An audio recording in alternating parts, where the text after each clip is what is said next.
encrypted channel on the network.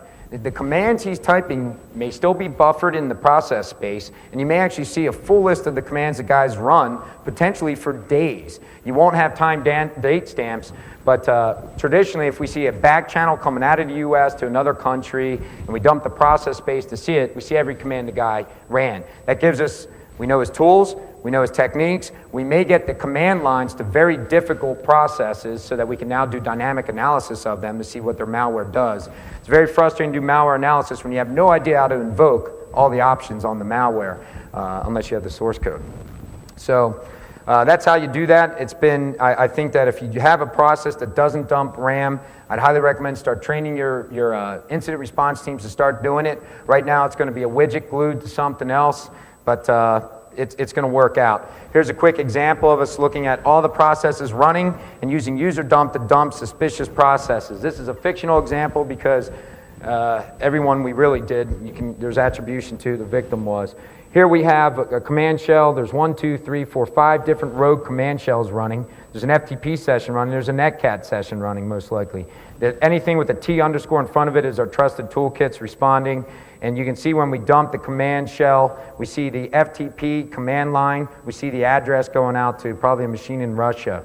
By dumping the memory space for another command shell, we could actually see the guy do a PW dump. We saw what user accounts he could compromise based on that PW dump, and we could reconstruct this output and go to the victim and say, hey, guy ran a PW dump, probably compromised these accounts. These are the ones that we're going to want to watch on other systems. The guy did an FTP, we got his user ID and password. What in this case is really boring. In the real world, it's phenomenal. I can tell you this, if you Russian hackers do not have easy passwords. That's been my experience because they use a different alphabet. Sometimes it comes back to the totally different keys. It looks amazing. I've dealt with very long, very bizarre passwords I doubt we could crack unless we dumped the backdoor shell and saw the passwords and the keystrokes used.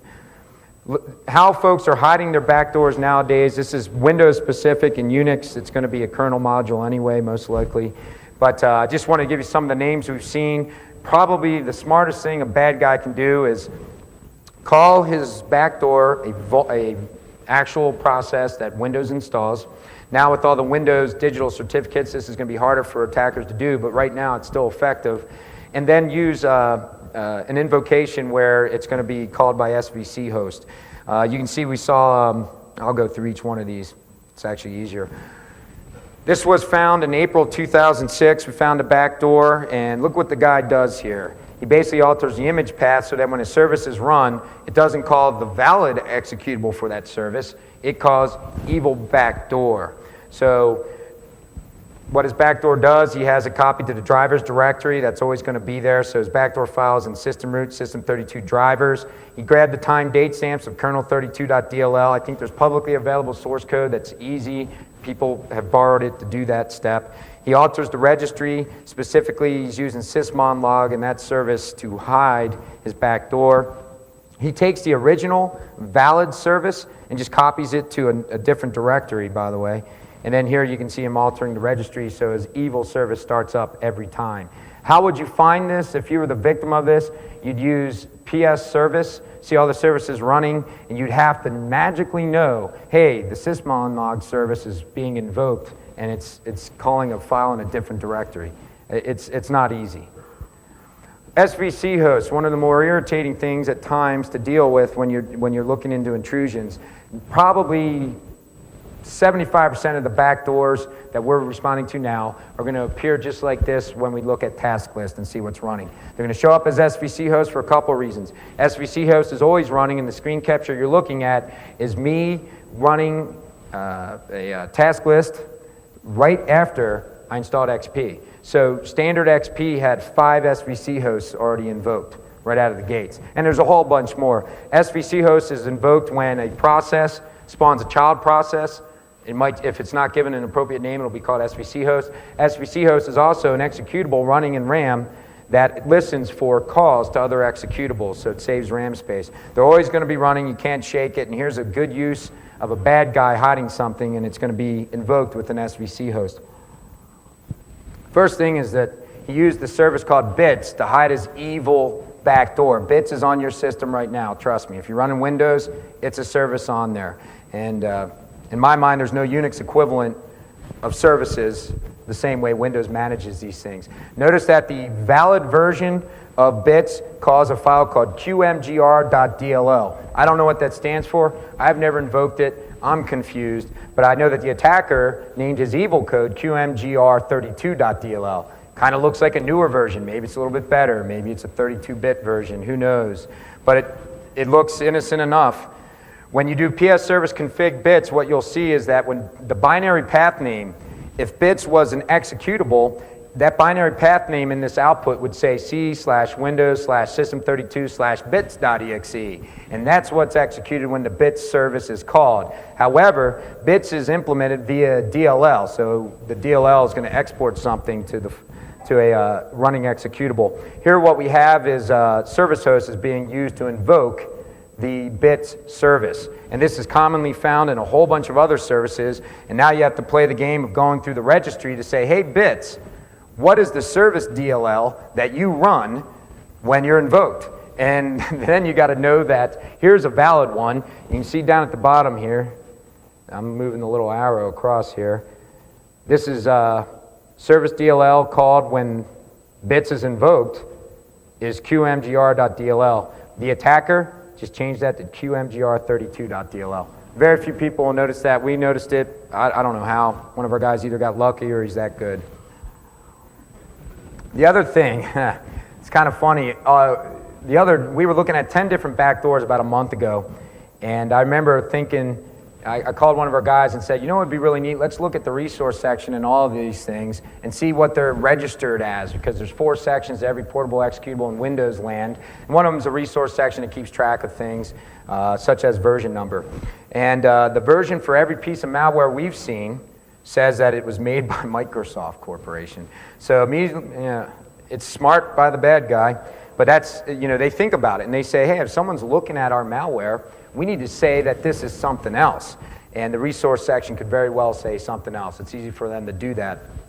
And it's actually helped us identify other tools. PSExec by Mark Razinovich is a very powerful tool. It's excellent to system administrators because it allows them to sit in one place and using PSExec push patches and other executables to machines and execute them at the same time. And attackers use it as well, and attackers will change the name of it, and they'll compress it, and they'll obfuscate it, but it still says in the middle of it all, this is PSExec version blah, blah, blah by Mark Razinovich, and it helps us identify the tools. Other changes, the need for malware triage, and over the last 8 years, I've been involved in a lot of training where we've taught people how to hack into systems, then we taught them how to hack into systems a little bit better with expert classes, then the procedure seemed to be, now we got to teach them how to respond to stuff.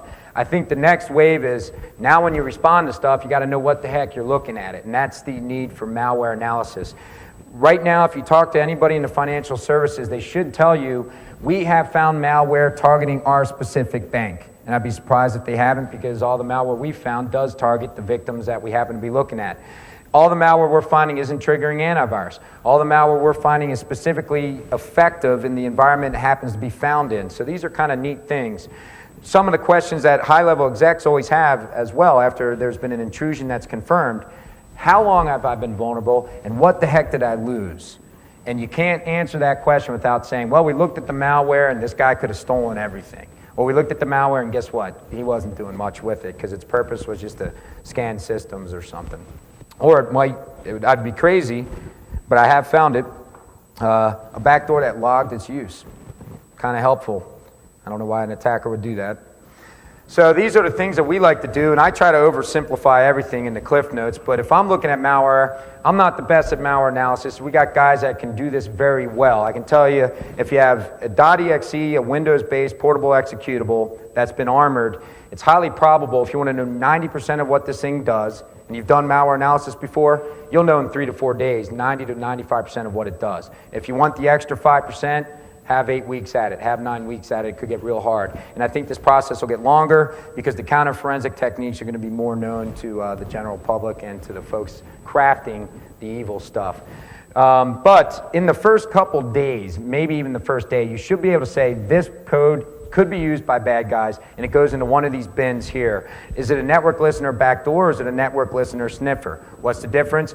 Ordinarily, backdoors bind to ports, ordinarily sniffers don't, but they could. So you see raw sockets opening up for sniffers, whereas you see actual ports in the bind call for a backdoor. However, you can have a port knocking listener where it's just a raw socket sitting on the system, packet comes in and says, hey, we're here and we want you to bind to this port right now and do stuff for us. So you'll see that. Is it a network scanner? There's nothing easier from my experience than to recognize network scanners used by bad guys, because it's always scan line by Foundstone. And all you have to do is the strings on it and you find it. Port redirectors, there's a lot of malware that's port redirection that's not publicly available, that's push or pull data. They're good. And you're going to have to do tool analysis on that, but you can see it. Password cracking, password dumping, and keylogging. I can't think of another category, but you can combine all this into one big, massive mothership executable as a bad guy as well, and then you're doing a lot of analysis. I guess one more would be the annoying executable that opens up your Outlook address book and spams everybody, but those are pretty obvious. You would have noticed by then. One of the things we do during malware analysis to quickly identify, hey, this thing isn't good, it is bad, is we look at the import address table just to see what libraries a file is using. And then guys that have done this stuff for a long time actually start recognizing, when they're an IDA Pro disassembler, they start recognizing constructs that are just notoriously bad. Like, this is the assembly code to open up a raw socket. There's not a whole lot of normal programs opening up raw sockets. And by the way, by the time you're doing malware analysis, there's already something about this process, this executable, that made you think, we got to look at it. So you're already thinking it's malware.